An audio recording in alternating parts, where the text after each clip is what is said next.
In case this is the first time you've had an opportunity to listen to Representative Dixon, he represents District 4 in the North Carolina House. That's in Duplin County and part of Onslow. You've been in the State House since 2011. That is correct. And actually, Carol, with the redistricting, it changed. And I currently represent about two-thirds of Duplin County and about two-thirds of Wayne County. Okay. So I actually have about two-thirds of Wayne County, consisting mostly of the eastern part of Wayne County, coming back around to the Grantham area across the top of the county. So did they take Onslow away from you? Yes, I am no longer in Onslow. Well, that makes so much more sense. Well, Duplin and Wayne is such it's like a hand in a glove. And I actually live in the very geographic center of the district, just about a quarter of a mile from the Wayne County line, just over it into Duplin County.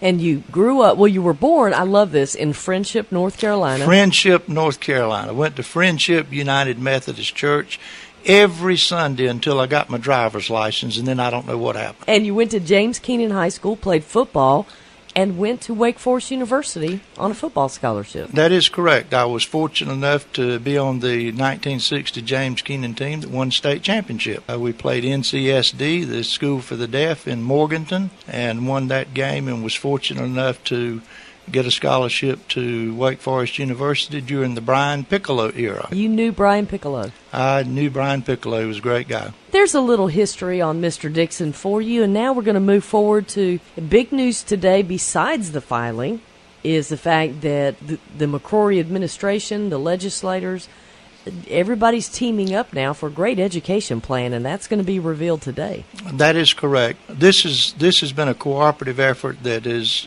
been developed over the last couple of months. The governor's office, the Senate, and the House a couple of months ago got very serious about how and what we're going to do for K-12 education, particularly as it relates to our teachers.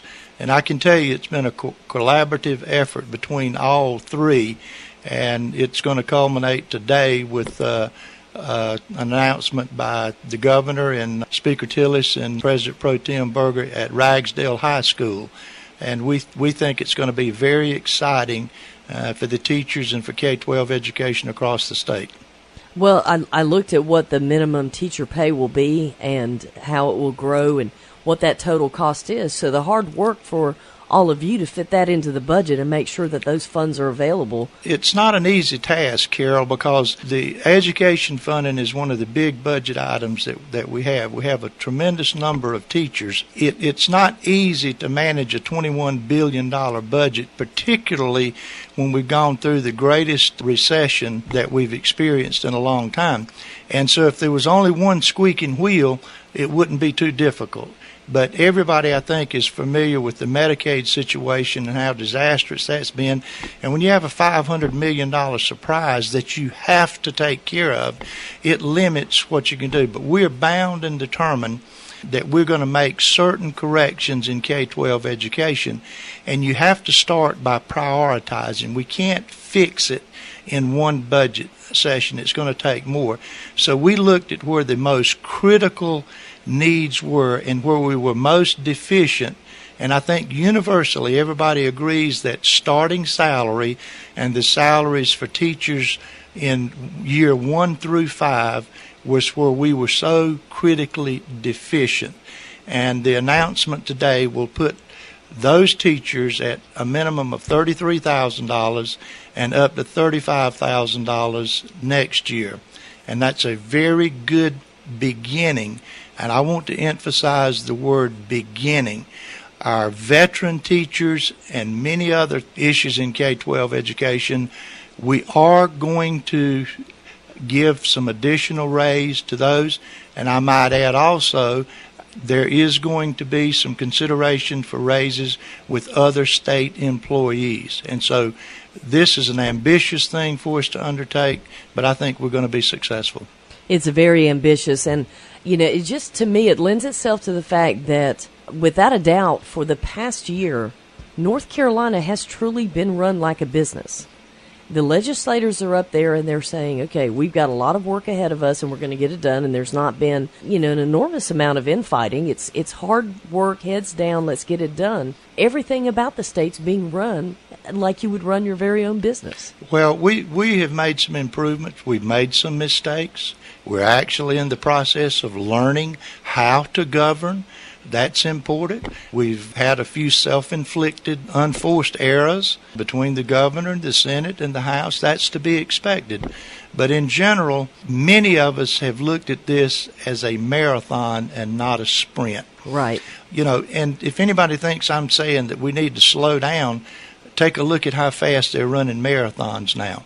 It's just that the difference between a sprint and a marathon is that you have to have a strategy in a marathon. You still run fast, but strategy is important.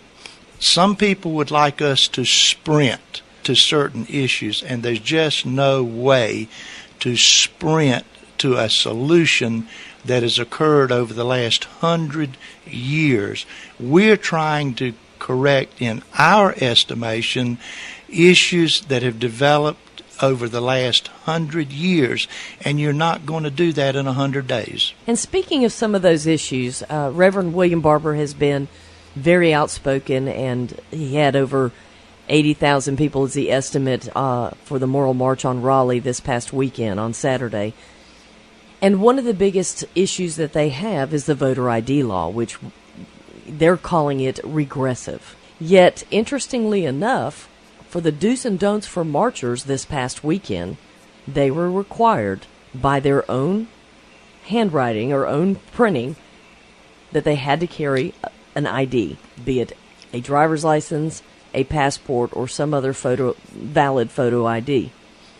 What's your take on that, Mr. Dixon? Well, I'm a strong supporter of photo ID and have been for many years, and I think it is a wonderful step in the right direction to have the public confident in our elective process. Many people talk about, well, there's no evidence of fraud. If the policies are not in place to implement, you're not going to detect it. It is so illogical to think about saying that who is ashamed of who they are? It's just that simple. I am who I am, and with the right to vote being one of the greatest rights that we have, I think everybody in the state, including Reverend Barber, should put his photo ID around his neck and wear it as a badge of honor in honor of those people who marched, sweated, and some of them died for the right to vote. It is a badge of honor to be able to produce your photo ID. It will protect the integrity of the voting system. And our estimates of the march in Raleigh was about 20,000. That was powerful what you just said when we got ready for break. And I love what you and I were talking about off the air. You had a chance to meet my husband, and we were talking about energies and natural gas. And you said you love natural gas, and there's a way for everybody to get a raise. Absolutely. There's always two sides of any equation, and when we talk about raises, there's a way to give everybody a raise, and that's to cut everybody's expenses. We don't get a raise just by getting more money. The quickest way we could do it is to say, Mr. President, get out of the way and let them put in the pipeline. That will have an immediate decrease in energy costs. And if our school teachers going to work this morning had to pay 75 cents a gallon less, $1 a gallon less, $1.50 a gallon less, that would be a raise for everybody. And it's there for the taking. It's so simple, Mr. President. Why don't you go ahead and let the pipeline be built? Well, we're going to move on because you and I were talking before we started this morning off the air. Interesting anniversary this month. I can't wait to hear what you have to say about this, but it was how many years ago that Lyndon Johnson declared the war on poverty? In his State of the Union address in 1964, he declared war on poverty.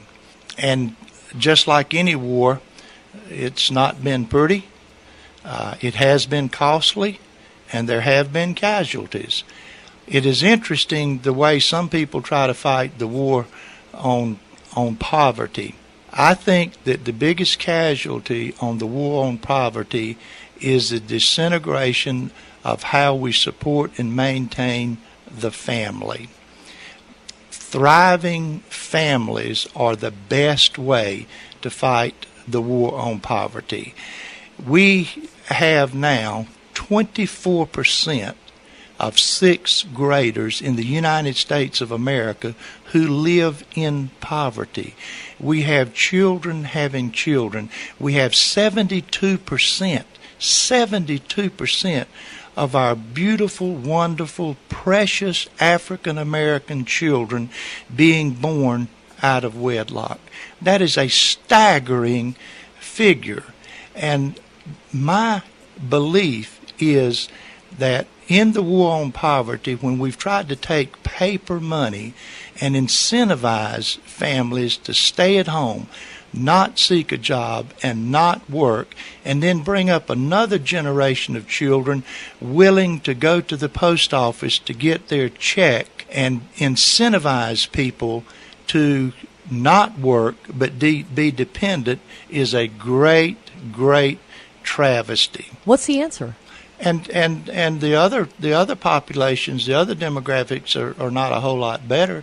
We just have so many situations to where the traditional family organization is being deteriorated, and the liberal support of issues that are going to continue to do that is very sad to me.